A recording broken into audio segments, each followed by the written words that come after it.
अस्सलाम वालेकुम dear students, कैसे हैं आप सब। उम्मीद करता हूं कि आप सब खैर आफियत से होंगे, खुशबाश होंगे, फिट फाट होंगे।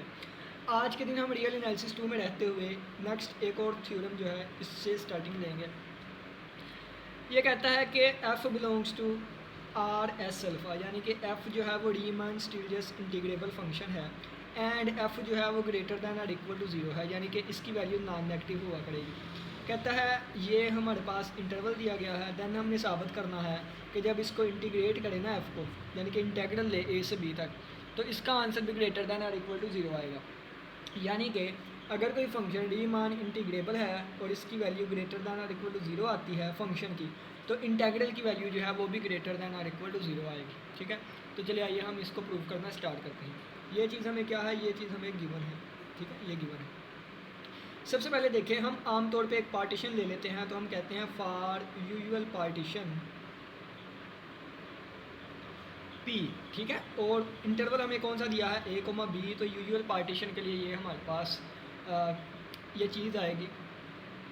अपर सम लिखने लगा हूँ, यू पी एफ अल्फ़ा हमारे पास इक्वल आ जाएगा समीशन आई वन से लेके एन एम आई यहाँ पे क्या होगी, सप्रीमम होगी। एम आई क्या है, सप्रीमम है किसकी, एफ़ वाले फंक्शन की। ठीक है, सप्रीमम एफ़ है, और ये साथ आ गया डेल अल्फ़ा आई। ये हमने क्या लिखा, अपर सम की ये जो फार्मूला होता है ना, ये हमने लिख दिया। अब जैसा कि हमें गिवन है क्या, ये भी चीज़ गिवन है। ठीक है, और इसको हमने साबित करना है, यानी कि इसको हमने प्रूफ करना है। हमें क्या गिवन है, बिकॉज जैसा कि हमें पता है, सिंस या कह लें कि F greater than or equal to zero है, और आप देखें कि ऐसा फंक्शन जिसकी तमाम values F greater than or equal to zero का मतलब ये है कि तमाम वैल्यूज़ एफ़ की ज़ीरो या ज़ीरो से बड़ी है, तो उसकी जो सुप्रीमम होगी, यानी कि जो सबसे बड़ी वैल्यू होगी, वो भी greater than or equal to zero होगी। ठीक है, तो एम आई जो है ये भी greater than or equal to zero है।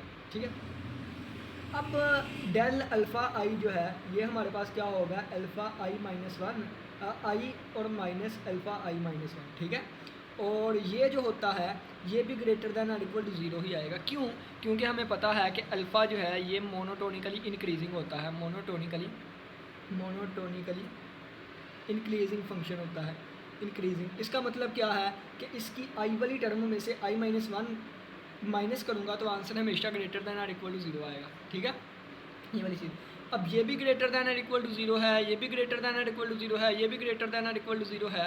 इनकी बिना पे ये सारी चीज़ भी ग्रेटर दैन और इक्वल टू ज़ीरो आ जाएगी, यानी कि समीशन आई वन से लेके N M I del alpha i, ये भी greater than equal to zero, ये भी ग्रेटर दैन और इक्वल टू ज़ीरो, तो इसका मतलब इसका आंसर ग्रेटर दैन और इक्वल टू ज़ीरो आ जाएगा। अब ये चीज़ किसके इक्वल है, यू पी एफ अल्फ़ा के, तो यू पी एफ अल्फ़ा जो है ये ग्रेटर दैन और इक्वल टू आ गया ज़ीरो के। ठीक है, अब हम क्या करते हैं, अब हम अपनी तरफ से दोनों तरफ ना इन्फीमम ले लेते हैं।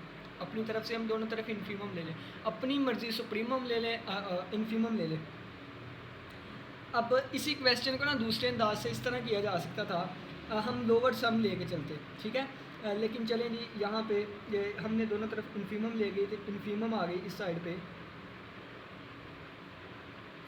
अब ये मैंने कैसे लिखा है देखें, यू पी एफ अल्फ़ा का मतलब क्या है कि जितने भी अपर सम आते हैं, वो जितने भी अपर सम आ रहे हैं ना, वो तमाम ग्रेटर दैन और इक्वल टू ज़ीरो है, लेकिन उन अपर सम में से सबसे मैंने छोटी वैल्यू ली है। ठीक है, तो जब तमाम values greater than equal to zero है, तो सबसे छोटी वैल्यू भी ग्रेटर दैन और इक्वल टू ज़ीरो ही होगी ना।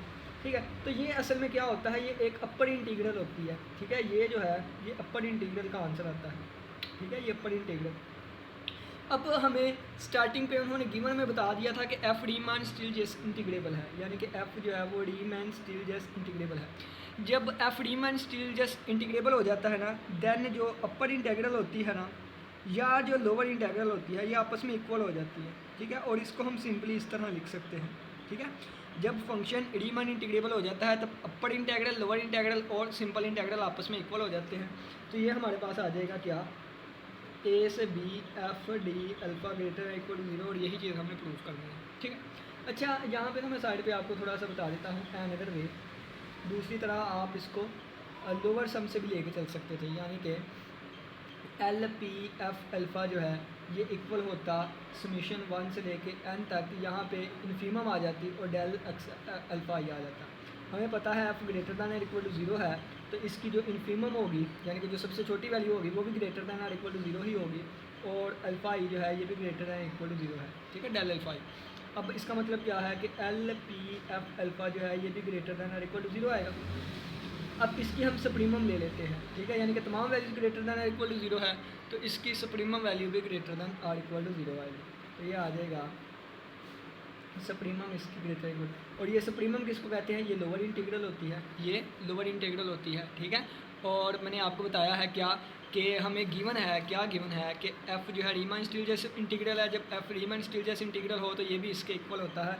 तो हमारा यहाँ से भी प्रूव होता है क्या, ए से B F D alpha greater equal to 0, और यही चीज़ हमने साबित करनी थी, ठीक हो गया। अब हम नेक्स्ट एक और प्रूफ पे चलते हैं। नेक्स्ट हमारे पास प्रूव आ गया कि अगर एफ़ और जी जो है वो रीमान स्टील्स इंटीग्रेबल हो, ये चीज़ हमें क्या है, ये चीज़ हमें गिवन है। और ये भी आ गया, कहता है इसके साथ एफ़ जो है वो लेस दैन और इक्वल टू जी हो, ये भी हमें क्या हो गया, गिवन हो गया। और ये हमें इंटरवल दे दिया गया है, कहता है देन इसको साबित करें, ठीक है, इसको हमने साबित करना है, प्रूफ करना है। दोबारा समझ लें, कहता है एफ़ और जी रीमान स्टील्स इंटीग्रेबल है, एफ़ लेस दैन और इक्वल टू जी है, देन एफ़ की इंटीग्रल वैल्यू भी लेस दैन और इक्वल टू जी की इंटीग्रल वैल्यू से होगी, ठीक है। तो चलिए आइए हम प्रूव करते हैं। जैसा कि हमें गिवन कर दिया गया है, गिवन क्या किया गया है कि एफ़ लेस दैन और इक्वल टू जी के है, ठीक है। अब क्या करेंगे कि ये एफ़ जो है वो उठ के उधर जाएगा, तो क्या बन जाएगा, ये बन जाएगा 0 लेस दैन और equal to G minus F. और इसी को हम इस तरह लिख सकते हैं कि जी माइनस एफ़ जो है इसकी तरफ दो मुंह है, यानी कि ये ग्रेटर दैन और इक्वल टू 0 आ गया, ठीक है। अब हम ये क्या है, एक पूरा फंक्शन है, एक पूरा डब्बा है।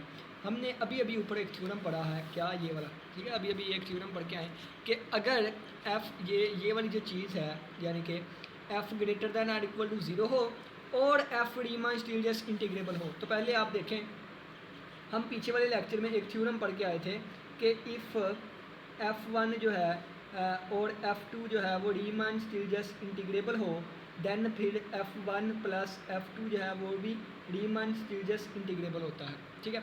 एक और हम थ्योरम पढ़ के आए थे पिछले लेक्चर में कि अगर C एक रियल नंबर हो और F रीमान स्टील्स इंटीग्रेबल हो, ये R आएगा, R एस अल्फ़ा, देन हमारे पास सी एफ जो है वो भी रीमान स्टील्स इंटीग्रेबल होगा।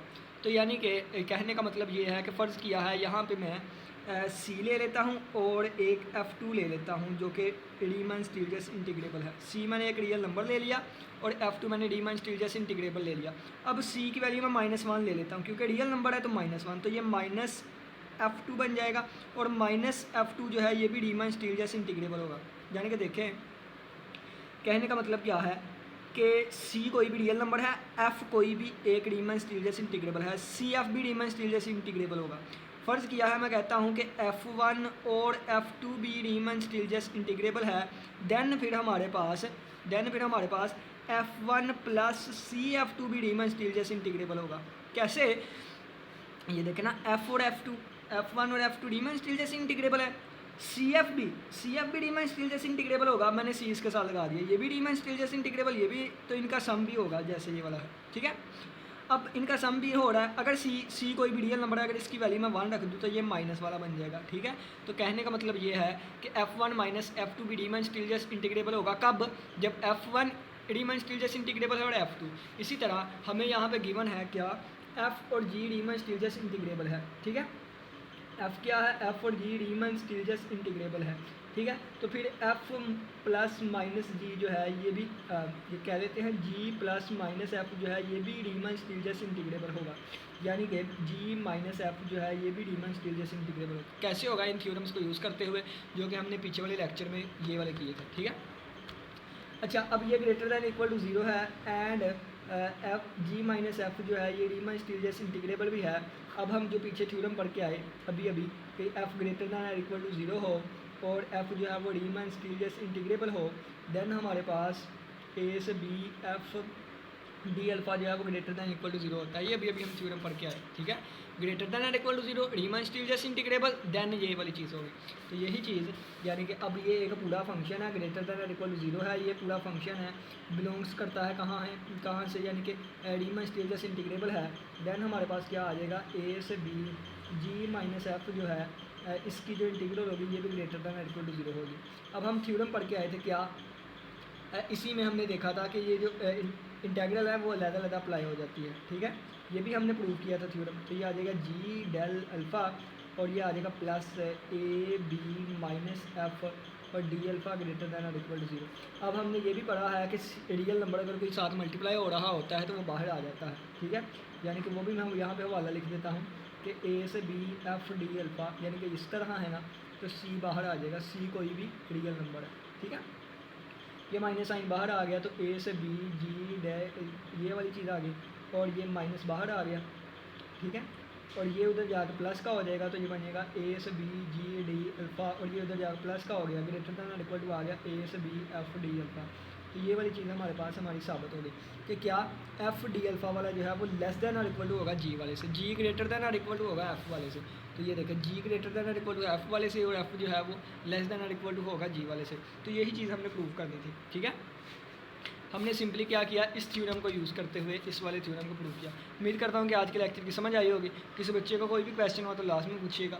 इसी के साथ इजाज़त दे, अपना बहुत सा ख्याल रखिएगा। अल्लाह हाफिज़, अल्लाह निगहबान।